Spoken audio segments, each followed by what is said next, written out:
Tatlong piraso. Teka lang bro, wag ilaglag yan bro. Tingnan mo itong feel ko. Ano? Wow! Wow naman. Lumaban siya. Enjoy nyo yan habang ano pa. Kanduli malamang. May sinabitan. Nabitan.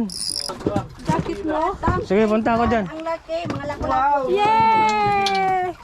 Yung sa'yo may nahuli. Oh, meron. Sa akin pala itong nakahuli, malaking sa'yo. Yun nga, meron nga yan. Sa akin. Maganda ngayon, malapulapo ngayon. Sige, angat mo muna yung huli. Special yung ano ngayon. Special ngayon yung laki yung huli mo, bigat. Kaya nga eh. Panduli yan, Fred. Ipagpalita. Hilahin mo na pare sa'yo. Sige, yan.